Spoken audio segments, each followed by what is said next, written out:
आता आमच्या डोक्यात काही नवीन म्हणजे इन्व्हेस्टर्सच्या डोक्यामध्ये एक नवीन कल्पना आली, की आम्ही आमचं मॅनेज करू.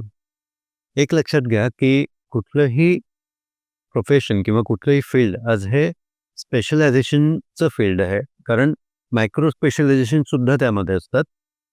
आज माहिती असणे आणि त्यातली सखोल माहिती असणे, डीप इन्फॉर्मेशन असणे किंवा त्यातलं स्पेशलायझेशन असणे, it makes a big difference.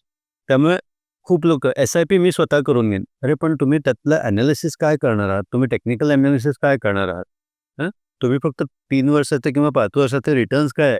त्याच्या बेसिसवर जर फंड सिलेक्ट केलं तर पोर्टफोलिओ आज छोटा आहे, पण उद्या ते फंड्स लाखोंमध्ये जातात आणि तेव्हा ते मॅनेज होतील का आपल्याकडनं?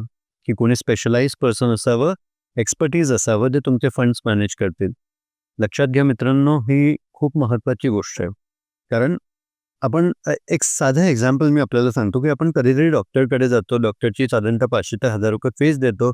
डॉक्टर आपल्याला 500-1000 तर मेडिसिन्स देतात. साधारणतः ₹1,500 ते ₹2,000 आपले किमान जातात. नेक्स्ट टाईम तसं नाही करायचं ना. बाजूला मेडिकल स्टोअर आहे, तिथे जायचं. त्यांना सिम्प्टम्स सांगायचे, तर तुम्हाला हार्डली 100, ₹150, मेडिसिन देतील. वाचले किती पैसे? जवळपास 1,500च्या पुढे आपले वाचतात. पण आपण असं करतो का? कारण डॉक्टरांचं स्पेशलायझेशन आहे. ते तुम्हाला एक्झॅक्टली त्याच्यावरती सोल्युशन्स देऊ शकतात.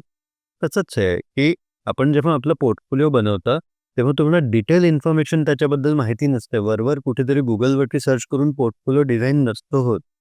इनिशियली काहीतरी सुरू करायचं म्हणून होईल, पण लाँग टर्ममध्ये त्याचा इम्पॅक्ट येईल का? पॉझिटिव्ह रिटर्न्स येतील का? मार्केटमध्ये जेव्हा मार्केट डाऊन होतं, तेव्हा आपण अपॉर्च्युनिटीज ग्रॅब करतो का?